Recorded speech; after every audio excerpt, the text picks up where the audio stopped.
వెంటనే మళ్ళీ ట్రైనింగ్ ఇక్కడ Anantapuram. Hyderabad training AP APPA. Police academy okay. అప్పలో ట్రైనింగ్ 1 year ట్రైనింగ్. సార్ ట్రైనింగ్లో మీకు ఇబ్బంది రాలేదా? మీరు సాఫ్ట్వేర్ అవుదాం అనుకున్నారు, ఇది వచ్చాయి కొంచెం ఇక్కడ ఫిట్నెస్ వర్క్లు చాలా ఉంటాయి కదా చాలా ఉంటాయి కానీ అవుట్డోర్లో. ఏ రోజు కూడా నేను సిక్ అవ్వలేదు. అక్కడ ఉన్న 1 yearలో ఏ రోజు కూడా హెల్త్ పరంగా సిక్ అవ్వడం కానీ మెడికల్ సిక్ కానీ అంటే ఎప్పుడు లేదు. ఫిజికల్గా కాకపోయినా మెంటల్గా కొంతమంది స్ట్రిక్ అవుతారు కదా. లేదు మేము ఆల్రెడీ ఎన్సీసీలో మాకు ఎక్స్పీరియన్స్ ఉండడం వల్ల 3 years మేము ఆల్రెడీ యూనిఫామ్ వేసుకొని మా ఎన్సీసీ వాళ్ళతో ఫ్రెండ్స్తో బాగుండడము, మా ఎన్సీసీ ఆఫీసర్లతో అట్లా ఉండడం వల్ల అందుకు నాకు అదేం పెద్దగా ఎప్పుడు ఇబ్బందిగా అనిపించలేదు. అనిపించలేదా? 1 yearలో కూడా బాగా హ్యాపీ ఎంజాయ్ చేస్తున్నాము. చాలా బాగా జరిగిపోయింది ట్రైనింగ్ అంతా కూడా. అంటే పాసింగ్ కూడా పీరియడ్ మీ పేరెంట్స్ వచ్చి ఉంటారు. వచ్చారు, అమ్మ నాన్న ఇద్దరు వచ్చి వచ్చారు. ఉంటారు. అవును. సాఫ్ట్వేర్ వైపు వెళ్ళాల్సిన కొడుకు కాకీలు వేసుకోకపోయినా వాళ్ళ ఫీలింగ్స్ ఏమున్నాయి? అదేం లేదు, అంటే వాళ్ళు లోకల్లో చూస్తాం, అంటే లోకల్ ఎస్ఐ అంటే ఒక క్రేజీగా ఫీల్ అవుతారు కదా. మోర్ ఓవర్ విలేజర్స్ నుండి వచ్చిన పేరెంట్స్ కదా, మా అమ్మ నాన్న వాళ్ళు కూడా చాలా హ్యాపీగా ఫీల్ అయ్యారు. ఓకే. ఫస్ట్ పోస్టింగ్ ఎక్కడండి? ఫస్ట్ పోస్టింగ్ నేను ప్రొబేషనరీ ఎస్ఐగా ఇక్కడ అనంతపురం 1 town చేశాను. ఎవరు ఫస్ట్ ఎస్పీ మీకు అప్పుడు? శ్రీ షాన్వాజ్ కాసిం ఐపీఎస్ సార్ గారు. ఎవరండి? షాన్వాజ్ కాసిం సార్ గారు ఓకే. సార్ ప్రజెంట్ తెలంగాణలో ఉన్నారు. సార్ ఫస్ట్ ఎస్పీ గారు మాకు అనంతపురం డిస్ట్రిక్ట్లో. సార్ దగ్గర రిపోర్ట్ చేశాము. మళ్ళీ అప్పుడు next posting individual posting Tadimarri ఇచ్చారు. ఫస్ట్ పోస్టింగ్ ఎక్కడ ఉన్నారు? అనంతపురం 1 town ప్రొబేషనరీ ఎస్ఐగా ఉన్నాను. మళ్ళీ తాడిమర్రి ఎస్హెచ్ఓగా ఇప్పుడు ఎస్ఐ గారు తబ్రే సార్ ఉన్నారు. సార్ ఇప్పుడు కర్నూలు డిస్ట్రిక్ట్లో ఉన్నారు. మళ్ళీ రాఘవరెడ్డి సార్ అని ఎక్కడ పోస్టింగ్ చేశారు? Anantapuram 1 town probationary. ప్రొబేషన్ తర్వాత తాడిమర్రి పోలీస్ స్టేషన్. అక్కడ మీరు ఎస్ఐ? అవును, ఇండివిజువల్. ఫస్ట్ పోస్టింగ్ మీకున్న ఛాలెంజ్ ఏమొచ్చింది? ఫస్ట్ పోస్టింగ్లోనా అక్కడ అంటే కొంచెం అక్కడ ఫ్యాక్షన్ ఏరియా ఉండింది ఒకటి, దాడితోట అని ఒక విలేజ్. ఆ ఊర్లో ఒక 2 groups మధ్యన చిన్నపాటి రైవలరీ ఉండేది. కొంచెం విలేజ్ సుప్రమసీ కానీ వాళ్ళ మధ్య కొంత రైవలరీ ఉండేది. అప్పుడు సార్ మా సిఐ సార్ గంగయ్య సార్, అంటే మేము ఇంకా కొత్తగా వచ్చినాం కాబట్టి సార్ గంగయ్య సార్ బాగా గైడ్ చేసేటోళ్ళు సార్. గంగయ్య గారు అంటే తర్వాత పొలంలేరు చేశారు సార్. అప్పుడు ఆ విలేజ్ ఒకటే ప్రాబ్లమాటిక్ ఉండింది, ఇంకా మిగతా విలేజ్ అంతా కూడా మళ్ళీ నార్మలే. ఆడొకటి ఆ విలేజ్ పైన కొంచెం ఎక్కువ వాచ్ పెట్టేటోళ్ళం, ఈ కార్డన్ సెర్చ్లు అవి చేయడం కానీ, ఫ్రీక్వెంట్గా అక్కడ షీటర్స్ ఉంటే వాళ్ళది హౌస్లు సెర్చ్ చేయడం కానీ, అదేవిధంగా పిలిపించి వాళ్ళు కౌన్సిలింగ్ చేయడం. సార్ మీరు పోస్టింగ్ వచ్చేసరికి ఫ్యాక్షన్ తగ్గింది కానీ ఆరిజిన్ ఎందుకు వచ్చింది ఇవన్నీ మీరు స్టడీ చేశారు మీరు? ఏ రీజన్ పరంగా అంటున్నాను అంటే ఎందుకు ఫ్యాక్షన్ స్టార్ట్ అయింది అనంతపురం, దాని ఎండింగ్ ఎక్కడ వచ్చింది అని? అది ఇంకా స్టార్టింగ్ అనేది మనం కరెక్ట్ పాయింట్ అని చెప్పలేము. ఒక్కొక్క ఏరియాలో ఒక్కో రీజన్స్తో స్టార్ట్ అయిపోయింటాయి. ఎండింగ్ అనేసరికి ఇప్పుడు ఈ రోజు రేపట్లో ఆల్మోస్ట్ ప్రతి ఊర్లో ప్రతి ఇంట్లో చదువుకునే పిల్లలు రావడము, ప్రతి పిల్లోడు కూడా ఏదో ఒకటి ఉద్యోగం చేయాలనుకోవడము, బాగా ఉండాలనుకోవడము. ఏదో మా నాన్న వాళ్ళు కొంచెం తెలిసి తెలియక ఏదో కొన్ని మిస్టేక్స్ చేసింటారు, మళ్ళీ మనం ఆ మిస్టేక్స్ రెక్టిఫై చేసుకొని మళ్ళీ ముందుకెళ్ళాలనే ఆలోచనతో పిల్లలు, అది మంచి పరిణామమే. పిల్లలు చదువుకోవడము, చైతన్యవంతులు కావడము, ఇట్లా ఎడ్యుకేటెడ్ కావడం వల్ల. సాధారణంగా సినిమాలో చూపించినట్లుగా ఉంటారు కదా ఫ్యాక్షనిస్టులు, ఇక్కడ చాలా కష్టాలతో ఉంటారట కదా. సరే, ఇంకా ఒక్కొక్క ఏరియాలో ఒకలాగా ఉంటారు. అంటే సినిమాలో చూపించినట్లు వైట్ అండ్ వైట్ సుమోలు కాకుండా ఇక్కడ చాలా ఆర్థిక ఇబ్బందులతో ఉంటారు ఫ్యాక్షన్స్ అంటారు, వాస్తవం అనేది? సార్ ఒక్కో ఏరియాలో ఒకలాగా ఉంటారు. కొన్ని ఏరియాల్లో బాగానే ఆర్థికంగా బాగానే ఉంటారు, కొన్ని ఏరియాల్లో ఒకలాగా మీరు చెప్పేలాగా అట్లా ఉంటారు. అంటే కేవలం ఆ పాల్స్ ప్రెస్టేజ్లో ఉండిపోతారట కదా కొంతమంది. మాకు ఎక్కువ తెలియదు. ఓకే సార్, ఫ్యాక్షన్ చూసారు. ఫస్ట్ పోస్టింగ్ ఎంతకాలం చూసారు అక్కడ? నేను అరౌండ్ 1.5 years చేశాను అక్కడ. అక్కడ ఏమైనా గుర్తుందా మీకు కేసులు ఏమైనా మంచివి? అక్కడనా? అక్కడ ఏం లేవు. తర్వాత నెక్స్ట్ నార్పలలో చేశాను, అక్కడ ఒక 2 years చేశాను. అక్కడ 2014 ఎలక్షన్స్, అన్ని ఎలక్షన్స్ అక్కడ చేశాను. అక్కడ ఒకటి పెద్దది ఒకటి కిడ్నాప్ కేసు ఒకటి జరిగింది అక్కడ నార్పల్లో. అది ఒక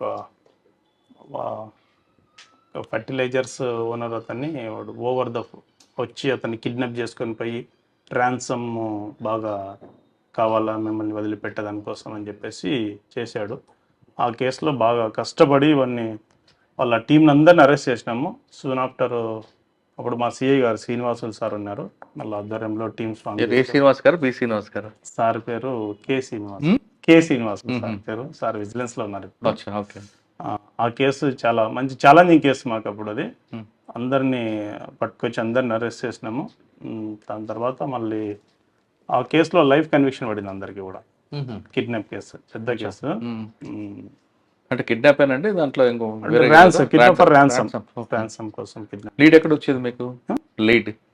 లీడ్ అంటే వాళ్ళు ఊర్లోకి వచ్చేసి ఆ ఫర్టిలైజర్ షాప్ అతన్ని ఇంటికి వెళ్ళేటప్పుడు రాత్రి తీసుకొని వెళ్ళిపోయినారు.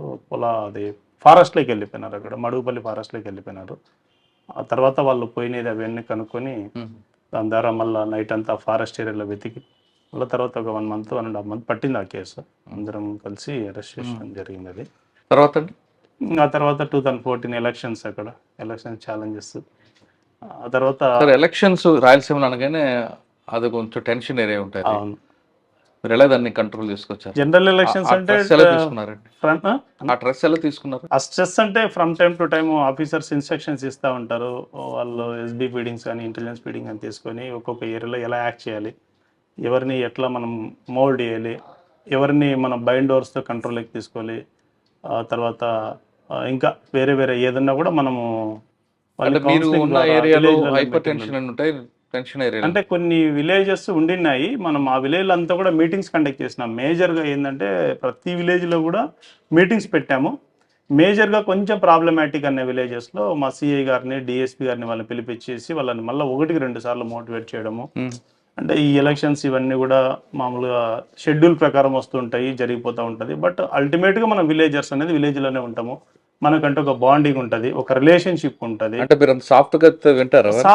చెప్పే స్టైల్లో చెప్తే అర్థమయ్యేటోళ్ళకి అర్థమైపోతుంది ఖచ్చితంగా. అంటే మళ్ళీ ఇంకా కొంతమంది కౌన్సిలింగ్ చేసేటోళ్ళు ఉంటారు, గట్టిగా చెప్పి చేయొద్దండి ఇట్లా చేయొద్దండి, మళ్ళీ వాళ్ళకి బైండ్ ఓవర్స్ ఉంటాయి ఆటోమేటిక్గా. అప్పుడు కూడా చాలా మందికి బైండ్ ఓవర్ చేయించాం మేము. ప్రతి విలేజ్ నుండి 2 groups రైవల్ గ్రూప్స్ అన్ని కూడా పిలిపించడము, 2 groups బైండ్ ఓవర్ చేయించడము, వాళ్ళకి మళ్ళీ తహసీల్దార్ గారితో చెప్పించడం గట్టిగా. అయితే మళ్ళీ ఫోర్ఫీచర్ అవుతుంది, మళ్ళీ మీ ఆస్తులు అవన్నీ కూడా మీరు సేల్ చేసుకొని గవర్నమెంట్కి ఫోర్ఫీట్ చేయాల్సి ఉంటుందని ఇట్లా చేసుకోవడం కానీ ఇట్లా అన్నీ చేయడం వల్ల బాగా హ్యాపీగా జరిగిపోయింది. థర్డ్ పోస్టింగ్ రామగిరిలో పనిచేశాను. అక్కడ 2 years పైన పనిచేశాను. అక్కడ చాలా అడ్వెంచర్స్ ఉంటాయి అన్న. ఇక్కడ రామగిరిలో మీకు గుర్తుండిపోయిన సంగతి చెప్పండి.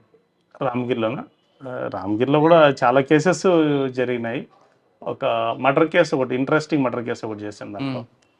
అందులో ఏమంటే ఒక పిల్లోడు బెంగళూరులో హాస్టల్లో ఉంటాడు. ఆ హాస్టల్లో ఉన్న పిల్లోడు అక్కడ ఏదో వేరే అమ్మాయితో ఏదో అఫైర్ పెట్టుకున్నాడని, రిపీటెడ్గా అమ్మాయితో ఏదో ఫోన్లో మాట్లాడుతూ ఉన్నాడని చెప్పేసి,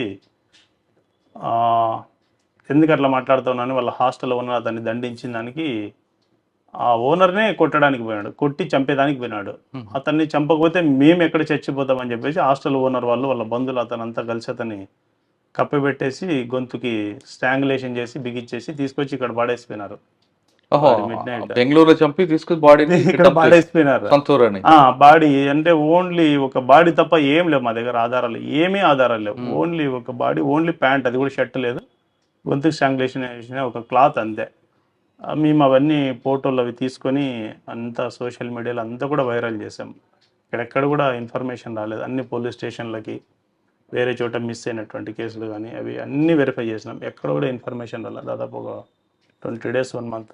ఆఫ్టర్ దట్ మళ్ళీ మాకు అంతా అప్రోచింగ్ బెంగళూరు సైడ్ నుండి ఎక్కువ ఉందని డౌట్ వచ్చి మళ్ళీ మా హైయర్ ఆఫీసర్స్కి చెప్తే, ఇట్లా బెంగళూరు వెళ్తాం సార్, ఈ కేసులో మాకు ఏదైనా క్లూస్ వచ్చే అవకాశం ఉందంటే, సరే ఓకే బెటర్ యూ గో అని చెప్పేసి ఆఫీసర్స్ కూడా పర్మిషన్ ఇవ్వడం జరిగింది. అక్కడ కూడా మేము ఆల్మోస్ట్ ఈ పోస్టర్స్ అన్నీ కూడా రైల్వే స్టేషన్లు, బస్ స్టాండ్లు, మ్యాస్టిక్ అని, సెంట్రల్ రైల్వే స్టేషన్, తర్వాత కంటోన్మెంట్, అన్నీ మేజర్ ప్లేసెస్ అన్నీ కవర్ చేసినాము. సూన్ ఆఫ్టర్ సిటీలో కమిషనర్ గారి ఆఫీస్కి వెళ్ళి, తర్వాత కమిషనర్ ఆఫీస్ అక్కడ నుండి మళ్ళీ ఎస్సీఆర్బీకి వెళ్ళాం. ఎస్సీఆర్బీలో పిఆర్ఓ ఆఫీసర్ గారు ఉంటారు, ఐపీఎస్ ఆఫీసర్ ఎస్పీ గారు. సార్ని రిక్వెస్ట్ చేసి, సరే ఏమనుకోకుండా ఇట్లా జరిగింది మా దగ్గర ఒకటి మర్డర్ సార్, ఇది స్ట్రాంగులేషన్ అయింది, మీరు రిక్వెస్ట్ దీన్ని అంతా కూడా బెంగళూరు సిటీలో అన్ని పేపర్లలో దీన్ని పబ్లిష్ చేయించండి సార్ అని చెప్పేసి రిక్వెస్ట్ చేశారు సార్ని. సారు మళ్ళీ చెప్పినట్లుగానే అంత పేపర్లు అంతా కూడా పబ్లిష్ చేసి మా కాంటాక్ట్ నెంబర్లు పెట్టిన. నెక్స్ట్ డే మార్నింగ్కే వాళ్ళ రిలేటివ్స్ ఎవరు వచ్చేసి మాకు కాల్ చేశారు. వాళ్ళ దగ్గరికి వెళ్ళాం. వాళ్ళ దగ్గరికి వెళ్తే ఎవరు ఇతను, ఎక్కడ, ఏంటంటే మళ్ళీ అతని అడ్రస్ డీటెయిల్స్ అవన్నీ కూడా చెప్పారు. చిత్తూరు ఇతని సో ఇట్లా బెంగళూరులో ఉంటాడు, మళ్ళీ ఎక్కడ ఏమంటే ఆ హాస్టల్ లీడ్ తీసుకొని మళ్ళీ హాస్టల్కి వెళ్ళినాము. ఆ హాస్టల్లోకి వెళ్తే అప్పటికి హాస్టల్ క్లోజ్ చేసేసారు. పోనీ ఈ హాస్టల్ అడ్రస్ ఎవరిదంటే తెలియదు అంటారు. ఇక్కడ ఎవరు నడిపేటోళ్ళు హాస్టల్ అంటే తెలియదు అంటారు. ఎవరు ఏం చెప్పేటోళ్ళు లేరు. ఆ తర్వాత హాస్టల్ ఓనర్ది అది నెంబర్ తీసుకుంటే స్విచ్ ఆఫ్ వచ్చింది. అట్లీస్ట్ ఆ నెంబర్ పైన మళ్ళీ అడ్రస్ అది తీసుకొని మళ్ళీ వాళ్ళంతా ట్రేస్ చేసాం అట్ లాస్ట్. తర్వాత 8 మంది ఎంత ముద్దాయిలు అనుకుంటుంది అట్లా. ఎందుకంటే చంపారు వాళ్ళు? అదే ఈ ఎవరైతే డిసీజ్డ్ ఉన్నారో డిసీజ్డ్ ఎవరో వేరే అమ్మాయితో ఫోన్లో ఎక్కువ మాట్లాడుతున్నాడు, ఫోన్ హాస్టల్లో ఉండే టైంలో లేట్ అవర్స్లో అంతా డిస్టర్బ్ ఉంది అట్లా ఇట్లా అని చెప్పేసి హాస్టల్ ఓనర్ అతన్ని అడ్వాన్స్ చేసి ఉంటాడు. అట్లా చేయొద్దు, ఎందుకు అట్లా ఇట్లా అంటే నువ్వెందుకు నాకు నీతి వాక్యాలు చెప్పేదని ఆ మాట పెరిగింది. ఇతని యొక్క ఫెరోషియస్నెస్తో ఓనర్ని చంపడానికి పోయాడు. ఇతన్ని చంపకపోతే మమ్మల్ని అన్ని చంపేస్తాడని చెప్పేసి వాళ్ళంతా కలిసి అతని ఇట్లా చంపిన తర్వాత బాడీని తీసుకొచ్చి ఇక్కడ వేయడం అసలు ఎందుకు వేసారో మాకు తెలియదు. అది రాత్రిలో పూట అది అట్లా వచ్చారు. చిత్తూరు దగ్గర కదా, బెంగళూరు దగ్గర. ఇట్లా ఎన్ రూట్ లో వచ్చేసి మళ్ళీ ఇక్కడ నుండి వాళ్ళు ఇట్లా ముందరికి వెళ్ళినట్టు వాళ్ళు ఏదో కర్నూలు ప్రాపర్ అనుకుంటా. అడిగారా మీరు మళ్ళీ అంతా ఎందుకు బాడీ చేసాడు? ఏమంటాడు? ఎందుకు బాడీ చేసామంటే ఏదో సార్ ఇట్లా వచ్చినాము ఇట్లా పడేసిపోయినాం అని చెప్పేసి అన్నారు. అయ్యో, అది బాగా ఛాలెంజింగ్ కేసు అనిపించింది. రామగిరి అక్కడ పొలిటికల్ ప్రెజర్ లేదు, మీరు ఎదుర్కోలేదు? పొలిటికల్ ప్రెజర్ ఏం లేదంతా మామూలు పబ్లిక్ అంతా. ఓకే, తర్వాత ఇంకా రామగిరి తర్వాత హిందూపూర్ రూరల్లో పనిచేశాను. అక్కడ ఎవరు ఎమ్మెల్యే గారు? అక్కడ నందమూరి బాలకృష్ణ సార్ ఎమ్మెల్యే గారు. ఆయనతో ఇప్పుడు మీకు రాలేదా? లేదు సార్ ఎస్ఏ గారు అని అనలేదు అంటే ఏదైనా పబ్లిక్ మీటింగ్ లో అట్లా మాట్లాడతారు కానీ సార్ ఏమి ఇప్పుడు అప్లికేషన్స్ ఇక్కడే ఉంటుందండి క్రైమ్ నేచర్. హిందూపూర్ ఇక్కడ సార్ హిందూపూర్ సైడ్ కొంచెం ప్రాపర్టీ కర్ణాటక బార్డర్ ఉంటాయి, కొంచెం ప్రాపర్టీ అఫెన్సెస్ అవి కొంచెం బాగా అవుతుంటాయి అక్కడ. అక్కడ లిక్కర్ వస్తుందండి, మర్డర్ చేస్తారు, నెఫన్ చేస్తారు, అటు పోయి షెల్టర్ తీసుకుంటారు, అక్కడ చేస్తారు, ఇక్కడ షెల్టర్ తీసుకుంటారు. ఆ ఎక్స్చేంజ్ ఎలా మరి కంట్రోల్ చేస్తారు? అవి అంటే ఫ్రీక్వెంట్గా మేము అక్కడ చెక్ పోస్టులు పెట్టేటోళ్ళమన్నా. అది తర్వాత మ్యాక్సిమం టైం మేము బార్డర్ ఏరియాలోనే ఎక్కువ గడిపేస్తూ ఉంటాం. మేము తుమ్కుంట ఇండస్ట్రియల్ ఏరియా ఉంటుంది, ఆ ఏరియా నుండి యాక్సెస్ ఎక్కువ ఉంటుంది మనకు ఇక్కడికి వచ్చేదానికి. అక్కడ నుండి ఇండస్ట్రియల్ ఏరియా నుండి వచ్చేదానికి కొన్ని చిన్న లింక్ రోడ్స్ చాలా ఉన్నాయి అక్కడ. ఆ ఏరియాలోనే కొంచెం ఎక్కువ మూవ్మెంట్ చేసేటోళ్ళం మేము అట్లా రాకుండా. హిందూపూర్ రూరల్ తర్వాత మళ్ళీ హిందూపూర్ 1 టౌన్. హిందూపూర్ 1 టౌన్ మళ్ళీ 19 ఎలక్షన్స్. 19 ఎలక్షన్స్ హిందూపూర్ 1 టౌన్ లో చేశాను. అప్పుడు సార్ రాజగోపాల్ నాయుడు సార్ అని సార్ సిఐ గారు ఉన్నారు. ఎలక్షన్స్ బాగా హ్యాపీగా జరిగి హిందూపురం రూరల్ చేశారు, హిందూపురం టౌన్ చేశారు. 1 టౌన్ చేశారు. అక్కడ మీకు బాగా గుర్తుండిపోయిన కేసు లేదు? రెండిట్లో గుర్తుండిపోయిన కండిషన్ అంటే 1 టౌన్ ఉన్నప్పుడు కరోనానే మేజర్. ఎందుకంటే కరోనా అప్పుడు స్టార్ట్ అయిపోయిందన్న బాగా. కరోనా స్టార్ట్ అయినప్పుడు ఫస్ట్ హిందూపూర్లోనే వచ్చింది. అప్పుడు దాని గురించి మనకేం పెద్దగా అవగాహన లేకపోవడము, అంతా పబ్లిక్ అంతా బాగా ప్యానిక్ అవ్వడము. అప్పుడు ఒకేసారి ఫోర్స్ అంతా రావడం 1 టౌన్లో చాలా మంది పబ్లిక్ కి టౌన్ లిమిట్స్ లో ఇది కరోనా అడిక్ట్ కావడం అప్పుడు కొంచెం బాగా చాలా క్రిటికల్ అనిపించింది. ఒక 3 months అంటే మామూలుగా కాదు, చాలా ఇదిగా. హిందూపూర్లో అంతా కరోనా మీకు మ్యాక్సిమం అంటే మేజర్ టెన్యూర్ కరోనాతోనే. 19 ఎలక్షన్ అక్కడ టౌన్ లోనే జరిగిపోయింది. అక్కడ మీకు పొలిటికల్ ప్రెజర్ రాలేదా? పొలిటికల్ ప్రెజర్ ఏం పెద్దగా రాలేదా? లేదు మీరు చెప్పట్లేదు సార్. ఏం పెద్దగా ఏం ఉండదు అన్న పొలిటికల్ ప్రెజర్. రాయలసీమ కానీ పొలిటికల్ ప్రెజర్ ఉంటాయి కదండి. ఉంటాయి కొన్ని ఏరియాలో, సందర్భాన్ని బట్టి కొన్ని వస్తూ ఉంటాయి, కొన్ని పోతా ఉంటాయి. మేనేజబుల్ చేస్తుంటారు. ఓకే, హిందూపూర్ తర్వాత అండి? హిందూపూర్ తర్వాత అనంతపురం. నేను డిప్యుటేషన్ వెళ్ళిపోయాను ట్రాన్స్కోకి, ఏపీ ట్రాన్స్కో అనంతపూర్లోనే టౌన్లోనే ట్రాన్స్కోలో ఉన్న డిప్యుటేషన్లో. తర్వాత అక్కడ నుండి ఇక్కడ 2 years పైన ఉన్న 2.5 years. మళ్ళీ 2023 ఆగస్ట్లో ప్రమోషన్ వచ్చింది ఇన్స్పెక్టర్గా. ఇన్స్పెక్టర్ ప్రమోషన్ అప్పుడు మళ్ళీ మదనపల్లి తాలూకాకి వెళ్ళాను. అక్కడ ఎంతకాలం చూసారు మదనపల్లి తాలూకా? అంతే ఎలక్షన్ ఒక 9 months అరౌండ్. అక్కడ నుండి మళ్ళీ ఇక్కడికి వచ్చి. ఓకే సార్, మదనపల్లిలో మీరు ఎక్కువ చేసిన కార్యక్రమాలు కాలేజ్ స్టూడెంట్స్ ఇంటరాక్ట్ అవ్వడం, కాలేజీలకు వెళ్ళడం, స్కూల్స్కి వెళ్ళడం, అంటే యూత్ని ఎందుకు మీరు టార్గెట్ చేశారు? అంటే నెక్స్ట్ వాళ్ళతో నడపదానక, లేదంటే వాళ్ళు చెడు మార్గంగా వెళ్లకుండా ఉన్నానక? ఈ మధ్య కాలంలో పిల్లలు ఏమైందంటే అక్కడ మదనపల్లి సరౌండింగ్స్లో తాలూకా లిమిట్స్లో స్కూల్స్ కాలేజెస్ అన్నీ ఎక్కువ ఉన్నాయి అక్కడ. పెద్ద స్కూల్స్, వశిష్ట కానీ, తర్వాత Hyderabad public school, Delhi public school, తర్వాత ఆదిత్య ఇంజనీరింగ్ కాలేజీ, ఇలాంటి ఎడ్యుకేషన్ ఇన్స్టిట్యూషన్స్ చాలా ఎక్కువ ఉన్నాయి అక్కడ. అప్పుడు ఈ గాంజా అది కొంచెం ఎక్కువ వాడుతూ ఉన్నారు స్కూళ్ళల్లో, కాలేజీల్లో అని చెప్పేసి కొంచెం మనకు బాగా ఇన్ఫర్మేషన్ రావడము. పిల్లల్ని బాగా మోటివేట్ చేయాలా, మళ్ళీ ఇలాంటి దారుణం పడితే రేపు నా పొద్దు వాళ్ళ జీవితం మందవికారం అయిపోతుంది అనే ఉద్దేశంతో మంచి ప్రోగ్రామ్ ఒకటి కండక్ట్ చేసాం అక్కడ ఆదిత్య ఇంజనీరింగ్ కాలేజ్లో. పిల్లల్ని బాగా మోటివేట్ చేశాను దాంట్లో. బాబు మీకు దీనివల్ల గాంజాయి తీసుకోవడం వల్ల వచ్చే మీ కాన్సిక్వెన్సెస్, మీ హెల్త్ ఇష్యూస్ కానీ దాని ఎఫెక్ట్ మీ ఫ్యామిలీ పైన పడడం కానీ, మీ బంధువుల పైన, మీ స్నేహితుల పైన దీని ఎఫెక్ట్, దాని ఇంపాక్ట్, దాని కాన్సిక్వెన్సెస్ ఎలా ఉంటాయనే విషయాలు కొంచెం బాగా ఎక్స్ప్లెయిన్ చేయడం జరిగింది. అప్పుడు పిల్లలంతా కూడా బాగా మోటివేట్ అయినారు. ఈవెన్ అక్కడ ఉన్నటువంటి కాలేజీ లెక్చరర్లు కానీ, ప్రిన్సిపల్ గారు కానీ వాళ్ళు దీనిపైన బాగా చేశారు సార్ ప్రోగ్రామ్ అని చెప్పేసి. మా రామ్మూర్తి మా మిత్రుడు ఉన్నాడు హెడ్ కానిస్టేబుల్ అక్కడ, మేమంతా కలిసి అక్కడ చేసాము. బాగా మంచి ప్రోగ్రామ్, బాగా సక్సెస్ అయింది అక్కడ ఆదిత్య కాలేజ్లో. అంటే మీరు మోటివేషన్ చేయడం అంటే ఒక ఎగ్జాంపుల్ తీసుకొచ్చి చెప్పడం కూడా ఉందా? అంటే అక్కడ చాలా విషయాలు చెప్పాము. అంతే ఆ ప్రోగ్రాంలో అంటే ఇట్లా జరగడం వల్ల కొన్ని ఎగ్జాంపుల్స్ కూడా తీసుకొని చెప్పాం దాంట్లో. వీళ్ళు ఇట్లా పలానాలు ఇలా ఉండేటోళ్ళు, వాని వల్ల ఇట్లా జరిగిపోయింది, ఇలా జరగడం వల్ల వాళ్ళంతా కూడా వాళ్ళ లైఫ్ ఇట్లా అయిపోయిందని చెప్పేసి చేసి వాళ్ళకంతా పిల్లలకంతా కొంచెం ఎగ్జాంపులర్గా తీసుకొని పోయేసి చెప్పాము. పిల్లలు మార్పు వచ్చింది అనుకోవడం మీరు అనుకున్నారా, లేదు మీరు చెప్తున్నప్పుడు వింటూనే ఉన్నారా? పిల్లలకి బాగా అర్థమైంది. అంటే దాన్ని ఇప్పుడు చెప్పినప్పుడు అందరూ విన్నట్టనే ఉంటారు, కానీ అందులో కొంతమంది మాత్రమే అర్థం చేసుకుంటారు, అందులో కొంతమంది మాత్రమే ఆచరణలోకి వెళ్ళిపోతారు. అందరూ విన్న వాళ్ళంతా కూడా సక్సెస్ అవుతారని చెప్పేసి మనం అనుకోలేము. బట్ అట్లీస్ట్ సోషల్ రెస్పాన్సిబిలిటీగా మన దగ్గర మన బాధ్యత అయితే మనం చేయవలసింది. ఓకే సార్, మదనపల్లిలో మీరు ఆ వాళ్ళని టార్గెట్ చేయడం వెనక మీకు మెయిన్ ఛాలెంజ్ అక్కడే వచ్చిందా, లేదా వేరే క్రైమే ఉంది అక్కడ? అంటే క్రైమ్ లేక వీళ్ళు టార్గెట్ చేశారు? క్రైమ్ లేక ఏమన్నా ఆడ ఫుల్ క్రైమ్ రిపోర్టింగ్ చాలా ఎక్కువ ఉంటుంది, కేసెస్ కూడా అక్కడ. అందులో more over election crime reporting బాగా ఎక్కువ ఉంటుంది, కేసెస్ లేక ఏం కాదు కానీ.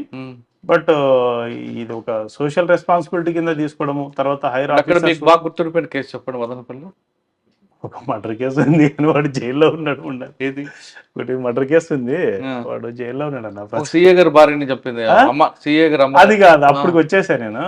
ఒక అన్నోన్ డెడ్ బాడీ ఒక కేసు చేశాను నేను. అది ఒక lady literally she's a just like beggar. ఆమె ఒక December 13th అనుకుంటుందా, December 13th ఒక అన్నోన్ ఫీమేల్ డెడ్ బాడీ దొరికింది మాకు అక్కడ తట్టివారిపల్లి చెరువుకట్ట దగ్గర. ఆ డెడ్ బాడీ దొరికినప్పుడు ఆ డెడ్ బాడీ చూస్తేనే అది మాకు అప్పుడే డౌట్ వచ్చింది, ఇది ఏదో జరిగినట్లని. సార్కి చెప్పాము, ఎస్పీ గారికి చెప్తే సరే సస్పీషియస్ డెత్ కింద కేసు రిజిస్టర్ చేయండి అని చెప్పేసి చెప్పారు. సస్పీషియస్ కింద కట్టాము, మళ్ళీ సూన్ ఆఫ్టర్ పిఎంసీని బేస్ చేసుకొని ఆల్టర్ చేసుకోవచ్చు అని చెప్పేసి.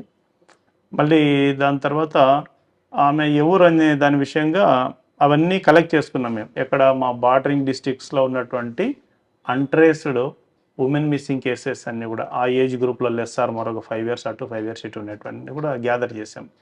అవన్నీ కూడా గ్యాదర్ చేసుకొని వాటి ఆధారంగా మేము ఎక్కడెక్కడైతే ఈ టైప్ ఆఫ్ ఉన్నాయో రీసెంట్గా అక్కడ అన్ని ఏరియాలో వెళ్ళి సర్చ్ అది ఎక్స్చేంజ్ చేయించాము ఇంటెలిజెన్స్, ఇది అది ఏమన్నా మ్యాచ్ అవుతుందని చెప్పేసి. అట్లా కూడా మనకి ఎక్కడ మ్యాచ్మెంట్ దొరకలే.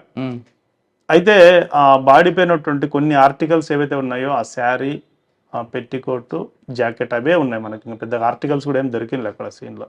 జస్ట్ వాటినే పాంప్లెట్స్ వేసేసి ఆమె చనిపోయిన ఆమె జస్ట్ లైక్ ఈ మీద ఒక below middle class level BPL family లాగా అనిపించిందని కొంచెం ప్రామినెంట్ ఏరియాలంతా కూడా మేము అడ్వర్టైజ్ చేసాము. అన్ని కూడా పాంప్లెట్స్ పంపించేసి టీమ్స్ పెట్టేసి హాస్పిటల్స్, పబ్లిక్ గ్యాదరింగ్ ప్లేసెస్, ఈ రైల్వే స్టేషన్లు, బస్ స్టాండ్, ఆర్టీసీ బస్ స్టాండ్లు అవి చూస్తే ఈ బస్ స్టాండ్లలో సాయంత్రం పూట వెతికిస్తాంటాం. ఎందుకంటే పగలంతా గుజరి ఏరుకుంటే రాత్రి పడుకునే షెల్టర్ జోన్ లాగా బస్ స్టాండ్ దగ్గరికి వస్తూ ఉంటాయి మదనపల్లిలో. అక్కడ వాళ్ళకి చూపించాము ఇవన్నీ, ఇది ఎవరన్నా చూసారా ఇది అంటే అందులో ఎవరో కొందరు చిన్న ఐడెంటిఫికేషన్ చెప్పారు. ఈ శారీ పలానా పాప కట్టుకునేది, పలానా లక్ష్మి కట్టుకునేది అని చెప్పేసి అట్లా చెప్పారు. ఓకే ఆమె ఏం పని చేసేది ఏమి అంటే ఆమె ఈ గుజిరి ఏరుకుంటుంది, బస్ స్టాండ్, రైల్వే స్టేషన్ చుట్టుపక్కల పేపర్లు, plastic empty water bottles surrounding ఇలాంటివన్నీ ఏరుకొని వేస్తుందని. సరే పోనీ నెక్స్ట్ ఎక్కడ వేస్తుంది ఇవన్నీ పేపర్లు అవన్నీ అంటే ఇవన్నీ కూడా పలానా గుజిరి షాప్లో వేస్తుంది అని చెప్పేసి చెప్పారు. మళ్ళీ అక్కడ గుజిరి షాప్ దగ్గరికి వెళ్ళినాం, వాళ్ళతో మాట్లాడినాం. ఎవరు హూయిషి ఈ బట్టలు పెట్టుకునే టైమే మీకు ఇక్కడికి వస్తుందంట కదా, ఆమె పేరు పలానా, మీరు ఇచ్చేటోళ్ళకి ఆధార్ కార్డులు ఇవన్నీ ఇస్తారు కదా మీ దగ్గర, మీరు పెట్టుకుంటారు, మెయింటైన్ చేస్తారు కదా, అట్లీస్ట్ అవి ఇవ్వండి మాకు ఆధార్ కార్డులు అని చెప్పేసి చెప్పాం. తీస్తే అందులో ఒక అమ్మాయిది ఒక ఆధార్ కార్డు వచ్చింది. మళ్ళా నెక్స్ట్ వాళ్ళ అడ్రస్ చూస్తే తవలము పక్కన నిమ్మన్పల్లి మండలం. ఆ తవలంకి వెళ్ళేసి మళ్ళీ అక్కడ కూడా ఎంక్వైరీ చేయించాం. ఎంక్వైరీ చేపిస్తే ఆమె పేరు ఇక్కడ పిలుచుకునే పేరు లక్ష్మీనగా, అందులో భూదేవి, కత్తి భూదేవి అని పేరు. ఆ భూదేవి తీసి ఆమె ఆధార్ కార్డు తీసి మళ్ళీ సచివాలయంకి వెళ్ళి ఆమెకి ఇది మంత్లీ పెన్షన్, గవర్నమెంట్ పెన్షన్ వచ్చేదే కదా వీడియో, అవన్నీ వెరిఫై చేసి అవన్నీ కూడా కరెక్ట్ ఉన్నాయి, మ్యాచ్ అయిపోయింది. మళ్ళీ నెక్స్ట్ వాళ్ళ వాళ్ళకి ఇంటిమేషన్ ఇచ్చాం. దీని తర్వాత మళ్ళీ సీన్లోకి వచ్చి మళ్ళీ బస్ స్టాండ్లో ఈమె పలానా ఆమె కన్ఫర్మ్ అయిపోయింది, ఈమె ఎక్కడ ఉంటుంది, ఎవరితో ఉంటుంది, ఎవరితో తిరుగుతుంది అని చెప్పేసి ఇవన్నీ కూడా మళ్ళీ ఎంక్వైరీ చేస్తే ఒక శ్రీనివాసులు అనే ఒక అతని పేరు బయటకు వచ్చేసింది. ఎవరు వాడు, ఏం కదా అని చెప్తే మళ్ళీ తర్వాత చాలా కొద్ది రోజుల్లోనే మళ్ళీ వాడిని అప్రిహెండ్ చేయడం జరిగింది. మనం మళ్ళీ అప్రిహెండ్ చేస్తే వాడు ఈమె బాగా సావాసంలో ఉంటూ బాగా క్లోజ్గా ఉండి ఈ మధ్యకాలం జస్ట్ ఇంకా డైలీ వాళ్ళు ఇవన్నీ పేపర్లు ఏరుకునేది, వాటర్ బాటిల్స్ ఏరుకునేది, గుజరీలు వేసుకొని ఇట్లా చేసుకుంటున్నారు. దాని తర్వాత ఈమె ఏదో వేరే వాళ్ళ వైపు చూసిందని చెప్పేసి ఆమెకి వీనికి కొంచెం మాట పెరిగింది. ఎందుకు పెరిగిందంటే, నీవు నాతో ఉన్నావు కదా, నువ్వెందుకు వాళ్ళ వైపు చూసావంటే, నేనేం నీకు కట్టుకునే భార్యని కాదు కదా, నువ్వెందుకు నా మీద అంత అధికారం చలాయిస్తున్నావు అని చెప్పేసి నన్నే ఎదురు మాట్లాడతామని చెప్పేసి వీడు ఆమెను ఒకటి రెండేళ్ళు వేయడం, ఆమె ఏదో కట్టె తీసుకొని కొడితే నన్నే కొడతామని చెప్పి వాడు చంపేసి తాయి తీసుకొని. అది బాగా ఇంట్రెస్టింగ్ కేసు అనిపించింది. జైల్లో అన్నోన్ డెడ్ బాడీ అయినప్పటికీ కూడా. సార్ ఆ కేసులో అన్నోన్ డెడ్ బాడీని మీరు 174ని 302 చేశారు. ఎస్, అది మర్డర్ ఫర్ గెయిన్ అయింది. తర్వాత రేప్ కూడా ఏం జరిగిందా? రేప్ లేదు, 302. ఆ కేసులో కన్విక్షన్ వచ్చే విధంగా మీరు ఏమైనా ప్రాపర్ గా చేశారా ఇన్వెస్టిగేషన్? 100% కన్విక్షన్ వస్తుంది. 100% పిఎం రిపోర్ట్ కానీ అన్ని కూడా బాగా సైంటిఫిక్ ఎవిడెన్స్ కూడా బాగా గ్యాదర్ చేసాము. ఇన్వెస్టిగేషన్ కూడా బాగా లైన్ ఆఫ్ ఇన్వెస్టిగేషన్ బాగా వచ్చింది. అంటే పిల్లలు మీరు టార్గెట్ చేశారు ఇప్పుడు ఎక్కువగా, డ్రగ్స్ కోసం వెళ్తున్నారు, తర్వాత సైబర్ క్రైమ్ అది.